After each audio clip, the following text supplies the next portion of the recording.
The date was going perfectly. That was the thing Daniel Carter kept telling himself as he sat across from Lena Brooks in the corner booth of Maplewood Cafe, the winter light coming through the frost-edged windows and landing soft on the table between them. The coffee was good. The conversation was better. She had laughed twice at things he said without any effort on his part to be funny, which felt like a minor miracle. He was 41 years old. He had not been on a date in 3 years. He was not sure he remembered how this worked, but it was working. That much was undeniable. The afternoon stretched around them, easy and unhurried, the kind of time that only happens when you forget to check your watch. Outside, Maplewood Square wore its January coat, shoveled sidewalks, bare lindens, a sky the particular pale gray of old pewter. Inside, the cafe was warm and smelled of ground coffee and something faintly cinnamon, and the booth held them both like a parenthesis. Then Lena set down her cup. She did it carefully, with both hands, the way a person handles something fragile. She looked at the table first, then looked up at him. "Before this goes any further," she said, "I want to be fair to you." Daniel waited. "You can leave," she said. "I mean it. No hard feelings." He frowned. "Why would I leave?" She held his gaze. Not defiant, something closer to braced. Like someone who had stood at this door before and knew exactly how it opened. "Because I'm a single mom," she said. "And most men, when they find that out, decide they'd rather not." She waited for him to reach for his coat. He didn't reach for his coat. Instead, something happened in his face that she hadn't expected. Something that looked unmistakably like relief. The morning had started with his daughter deciding he was wearing the wrong color. "Not that one, Dad." Mia Carter stood in the doorway of his bedroom, with her arms folded and her expression that of a particularly principled art director. She was 7 years old and had opinions about everything. "The gray makes you look tired." Daniel held up the blue one. "This?" "Yes." She nodded, decisive. "Blue makes your eyes look good. I wasn't aware you'd been studying my eyes." "I study everything," she said, and walked back down the hall. He changed into the blue shirt. It was a Saturday in January, the kind where the cold came through the walls before anyone was properly awake. The house on Birchwood Lane was old but well kept. Daniel had renovated the kitchen himself 2 summers ago, tiled the bathroom the summer before that. He was a network engineer by trade, but had always worked with his hands alongside it. The physical work, a counterbalance to the abstract logic of his job. The house was full of small evidence of this. Stripped and refinished floorboards, new trim in the hallway, a back porch he'd rebuilt from scratch over 4 weekends last spring. Mia had helped with the porch, handing him nails with the seriousness of a surgical assistant. By the time he came downstairs, she was already at the kitchen table with her bowl of oatmeal and a library book about asteroid mining, which she'd been reading for 2 weeks and showed no signs of finishing. She had brown hair like her mother and gray eyes like no one in particular. She was, Daniel thought, the most complete person he had ever met. He poured coffee, stood at the counter and drank it while the heat came up. "Are you nervous?" Mia asked without looking up from her book. "About what?" "Your lunch." He considered lying. Decided against it. "A little. That's normal," she said. "Your body thinks something important is happening. My body is correct." She turned a page. "What's her name again?" "Lena. And she's an architect?" "Landscape architect. She designs parks and outdoor spaces." Mia appeared to consider this. "That's useful," she said finally, which was her highest compliment. She reserved it for things like veterinarians and people who drove snowplows. The doorbell rang at 10:30. It was Rachel Holloway, Emily's younger sister and Mia's godmother, and one of the 2 or 3 people in the world Daniel trusted without reservation. She came in the way she always did, unwinding her scarf as she crossed the threshold, already talking. "Okay, the blue shirt was the right call," she said, looking him over. "Solid choice. Mia's call." Rachel looked at Mia, who shrugged without looking up. "Good eye?" Rachel said. "I know," said Mia. Rachel was 36, a middle school art teacher, and had her sister's dark humor without Emily's quieter gravity. She had been a constant in Mia's life since Emily died, present at birthday parties and school events, and the random Tuesday evenings when Daniel needed another adult in the room more than he needed anything else. She never asked to be thanked for it. He thanked her anyway. "You ready?" she asked him. "I think so." "Good. Go. We're going to make cookies and watch something about space, and you are not to think about us at all." She put a hand on his arm. "She would want this, you know. She told me once, a long time before she said if anything happened to her, she didn't want you to stop." Daniel didn't answer right away. "I know," he said finally. He kissed Mia on the top of her head. She held up 2 fingers without looking up, which was their shorthand for "be good" and "I love you." He returned the same gesture. The drive to Maplewood Square took 12 minutes. He parked on Caldwell Street and sat in the car for an extra 2, watching his breath fog the windshield. 3 years since Emily. He had not stopped, not really. Not the way grief sometimes threatens to stop you permanently. He had kept working, kept renovating, kept showing up to Mia's school events and her pediatric appointments and her weekend soccer games where she played goalie with the same focused intensity she brought to everything. He had, in the language of therapists and well-meaning friends, been functioning. But this was different. This was choosing something for himself, which was a motion he had not practiced in a long time. He got out of the car. She was already there. He recognized her from the photograph on the app, same dark blonde hair, same direct quality in the eyes, but photographs always flattened something out of a person that you only recovered when they were actually in front of you. Lena Brooks in person was more self-contained than her photo suggested. She sat with her coat still on, both hands around a coffee cup, watching the door. When she saw him, she didn't wave or smile immediately. She just looked, steady and assessing, and then after a beat she nodded, as if confirming something to herself. He liked that. He slid into the booth across from her. The cafe was busy without being loud, the Saturday lunchtime hum of people with nowhere urgent to be. "Daniel," she said. "Lena." He picked up the menu. "Sorry if I kept you." "You didn't. I was early." "So was I. Technically." I sat in the car. She smiled then, small but genuine. I almost did the same thing. They ordered. Her. An Americano and a slice of quiche, she said. She probably wouldn't finish. Him. A dark roast and a sandwich, he definitely would. The conversation started in the careful way first. Conversations do work as safe terrain, professionally neutral. He told her about network infrastructure. She didn't glaze over, which he appreciated, but she also asked him the same question most people asked. "Do you like it?" Which most people didn't actually ask. They assumed the answer was obvious one way or another. "I do," he said. "It's puzzle work. The systems are complicated enough that there's always something worth figuring out. What about the part where you're constantly cleaning up after things break? That too, honestly. I like fixing things." She considered this. "I design outdoor spaces. Parks, green corridors, that kind of thing.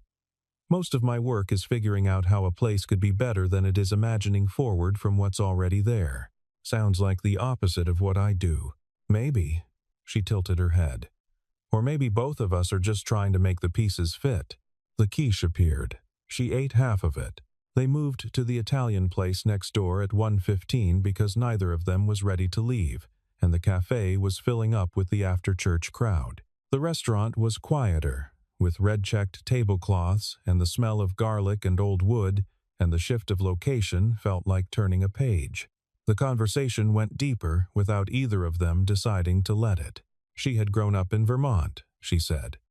One brother, older, now living in Portland. Her parents were retired school teachers who still lived in the town where she'd been born, which she visited twice a year and always left feeling simultaneously loved and slightly infantilized. Daniel said he understood exactly. He had grown up in Ohio, the younger of two, and his mother called every Sunday, without fail, a call he always answered, and which always ran longer than he expected. What does she think of Lena? Paused. Sorry, that's too personal for a first date. What does she think of me going on dates again? I was going to say something more diplomatic than that. She thinks it's time, he said. She's probably right. She's usually right about things like that, which is irritating. Lena laughed. A real one. This time it changed her face completely, opened something in it. The afternoon moved the way winter afternoons do when you're somewhere warm, without urgency, with a kind of density to each hour. They talked about cities they'd lived in, trips they'd taken, the specific kind of loneliness that comes from living in a place where you know a lot of people and feel connected to very few of them. They talked about what they missed, not in a mournful way, but in the way adults sometimes take inventory. At some point, he couldn't have said exactly when he stopped thinking about whether this was going well. He was just there, in the room, in the conversation. It had been a long time since he'd been fully present somewhere that wasn't his daughter's school, or his office, or the blueprint of a renovation project. She asked the question the way thoughtful people ask questions as an aside, almost an afterthought. So it didn't feel like a test. What takes up most of your time these days? He had been about to say, work. It was the reflexive answer, the one he gave in professional contexts and at neighborhood gatherings and anywhere he didn't want to have a longer conversation. He didn't say it. My daughter, he said. Something shifted in Lena's expression. Not surprise exactly, something more like attention. The way a person leans in slightly when they realize the conversation has become interesting. Tell me about her, she said. He did. He talked about Mia the way he always did when he let himself, with a warmth that surprised him every time.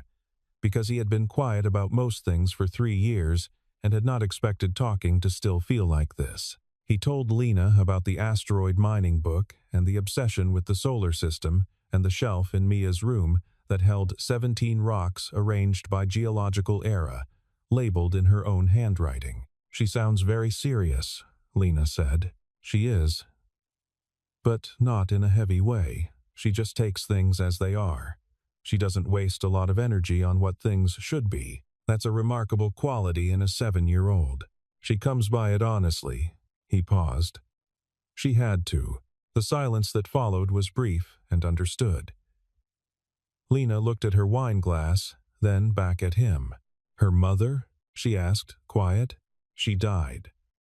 3 years ago. A car accident. In February, there was ice.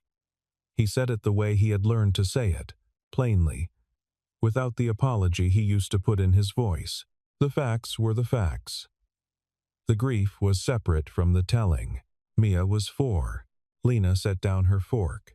She didn't rush to fill the silence, and she didn't perform sympathy. She just stayed present in a way he'd stopped expecting from most people. I'm sorry, she said. Just that. Thank you, he said.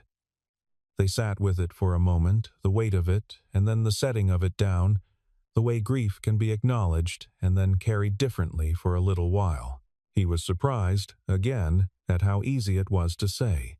The light through the restaurant window had shifted. Afternoon had moved toward the low gold of late January, the sun already angling for the roofline across the street. They had been talking for nearly 4 hours. Lena put down her wine glass in that careful, two-handed way. He noticed it, the deliberateness of it, the pause that came before. I want to tell you something, she said. He waited. I've had this conversation before.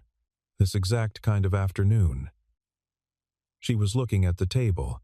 Good conversation, real conversation. And then they ask if I have kids, and I say yes, and that's usually, she exhaled. That's usually the end of it. Who's your son? Daniel asked. She blinked. Sorry? You said they ask if you have kids. Plural. But something in the way you said that made me think it's singular. So I'm asking, who's your son? She stared at him. His name is Ethan. He's 6. And his father? Not in the picture. By his own choice. From the time Ethan was 2, She said it without bitterness and without editing the flat statement of someone who has had a long time to make peace with a fact, without having to pretend the fact didn't happen. "Okay," Daniel said. She was watching him the way she'd watched the door when he walked in, that same steady, assessing look. "You can leave," she said again. "I mean it. A lot of men, Lena, would rather not deal with." "Lena," he said it gently, "I haven't told you why I found this funny." She stopped. "When you said you were a single mom," he said, I almost laughed. Not because it's funny, but because he shook his head once, something between exasperation and wonder. "I'm a single parent too, a single dad, and I spent the entire first half of this afternoon not knowing how to tell you." The look on her face was something he would remember later, the precise moment when the armor becomes unnecessary, when you can see a person realizing they don't need the thing they came prepared with. She laughed. Surprised, genuine, slightly disbelieving. "You're serious," she said. "Completely." She pressed her hand to her face. "Oh, that's..." She laughed again. "That's something." They stayed another 40 minutes. The conversation went somewhere it hadn't been going before, which was into the particular territory of people who have been doing a hard thing alone and have only just found someone else who knows the coordinates. He said, "Single dads get a certain kind of response. People act like it's heroic just to pack a school lunch." She said, "Single moms get the other kind. Like there's a question mark over you. Like you made a mistake. Like you are the mistake." She said it without self-pity, with the matter-of-fact quality of someone describing weather. "I've watched men walk out of rooms when they found out. I've had second dates cancel after they did the math, and I don't blame them. Exactly, it's a complicated thing to walk into, but after a while you start bracing for it. It becomes a reflex. That's why you told me. That's why I always tell them early." She looked at him. Better to know. He thought about the parallel version of himself, the man he'd been for 3 years, managing the logistics of a life built around a small person, negotiating the gap between who he was before Emily and who he had become after. How many conversations had he cut short? How many connections he hadn't pursued because the opening felt too narrow, the explanation too long? "I did the same thing in reverse," he said. Waited to mention Mia. In case it was too much. We were both doing the same thing. At the same table, she shook her head slowly. She didn't finish the sentence.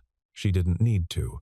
They traded photographs the way parents do phone across the table, slightly apologetic about it in a way that both of them could tell was not quite genuine. Ethan, 6 years old, blonde like his mother, photographed in the backyard with his arms wrapped around a plastic brontosaurus, approximately his own size.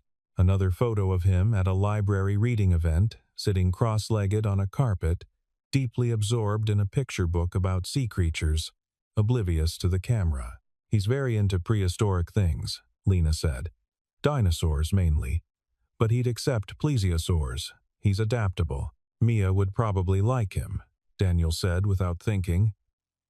Lena smiled, looking at the photo of Mia, the one he had on his phone, taken last October at a museum. Mia standing in front of a meteorite display with both hands pressed to the glass. "She looks exactly like you," Lena said. "I've been told that. She also has her mother's stubbornness. That can't be a bad thing." "It's not."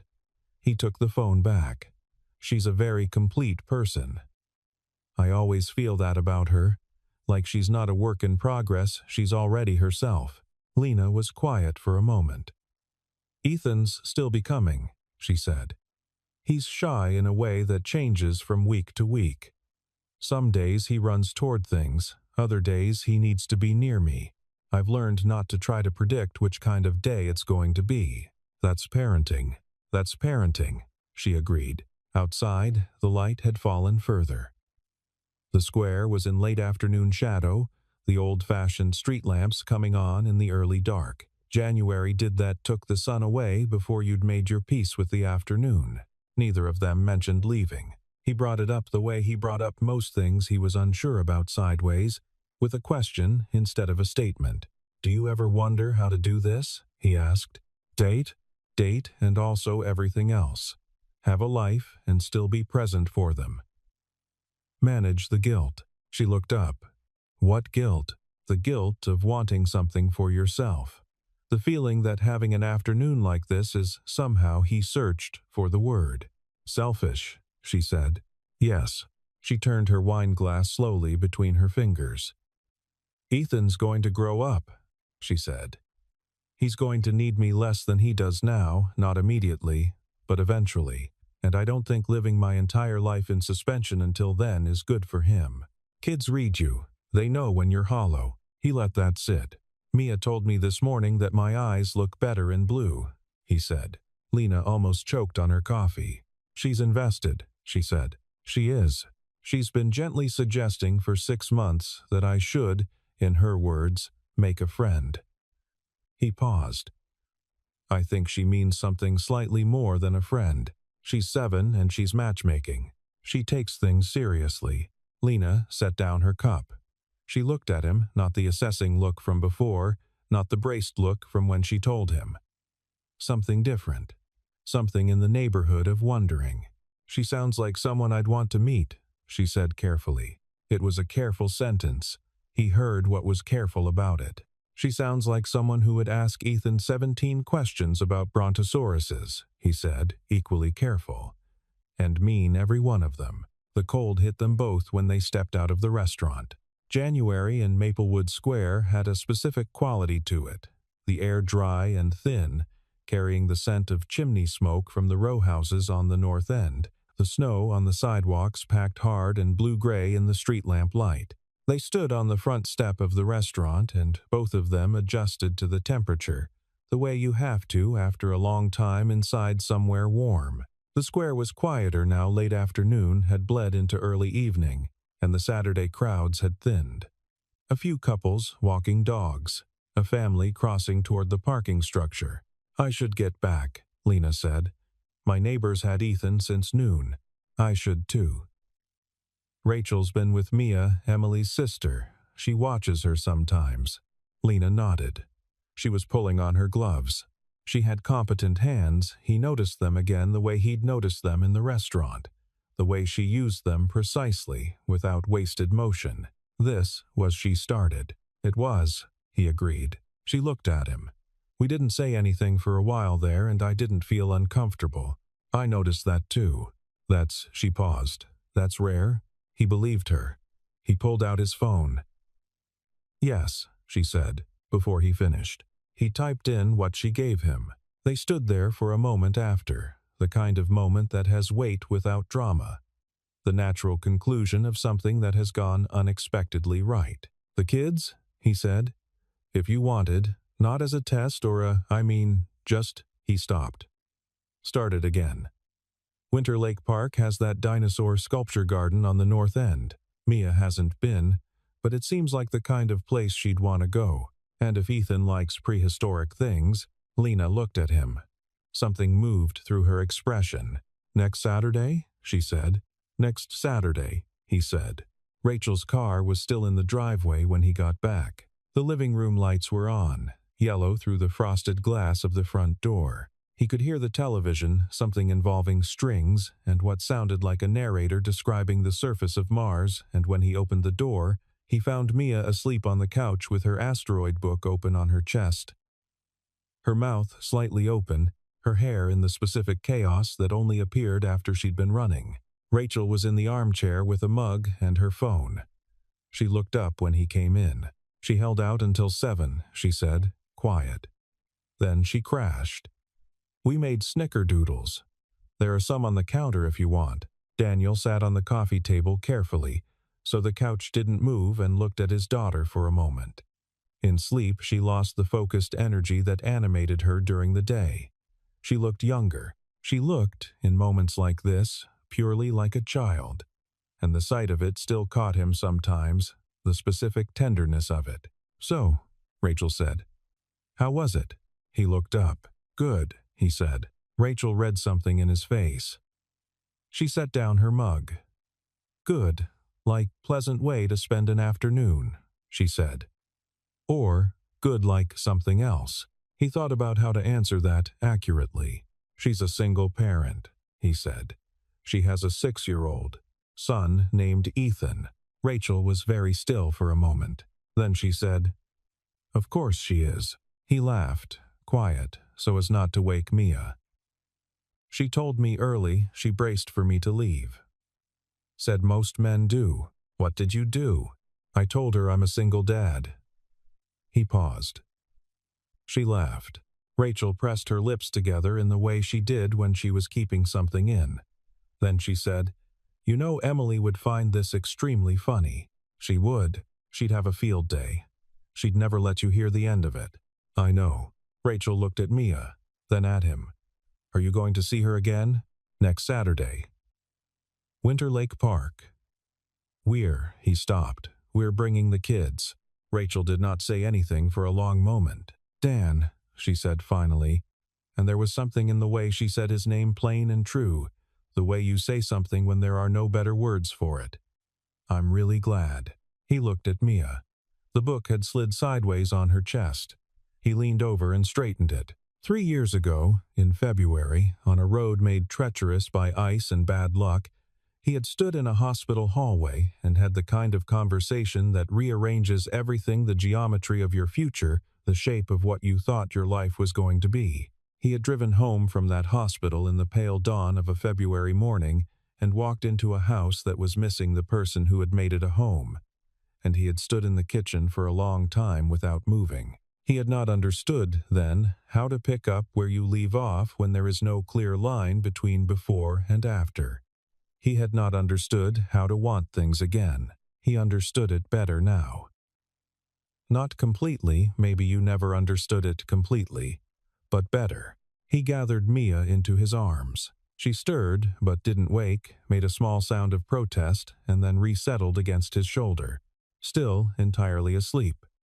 The way she had slept as a baby, trusting the situation completely. "I'll get the snickerdoodles on my way out," Rachel said. "Take the whole plate," he said.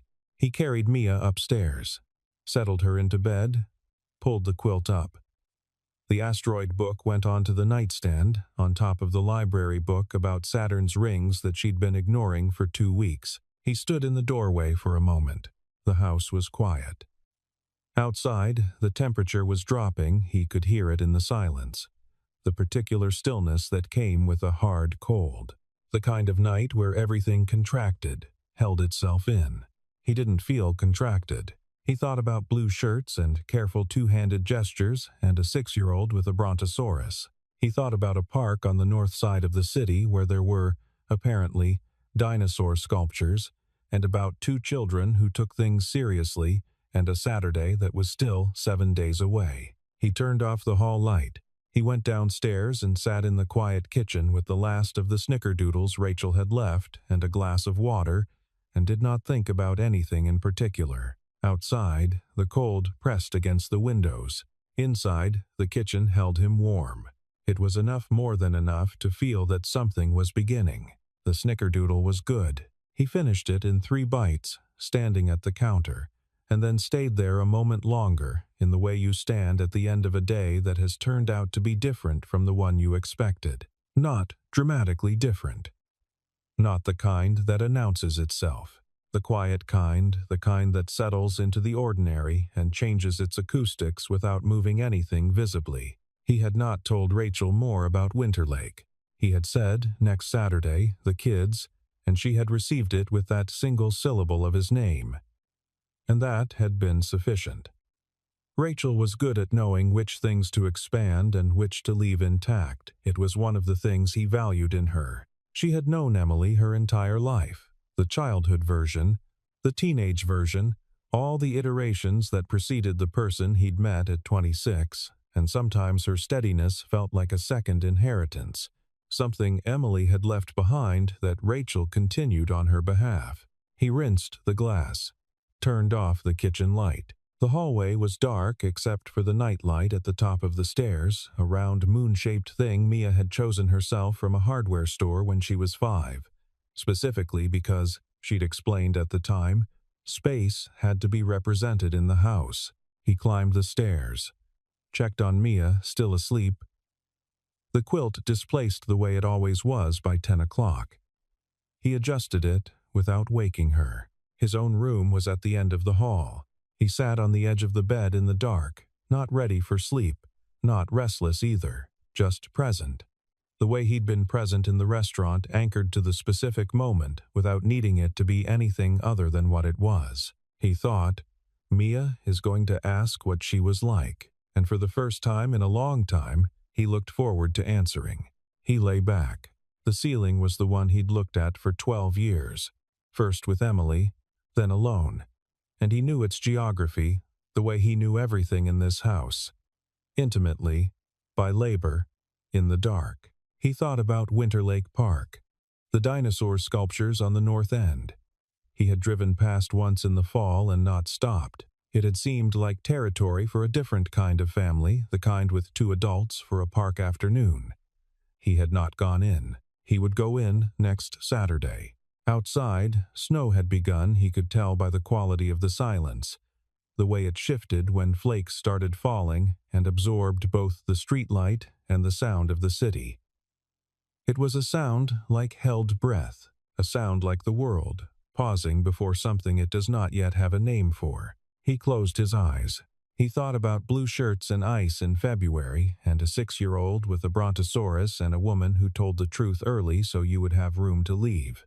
He thought about how the quiet mercy of this particular afternoon was that neither of them had. He fell asleep to the snow, the way you fall asleep when you have been carrying something heavy and have finally, for a little while, set it down.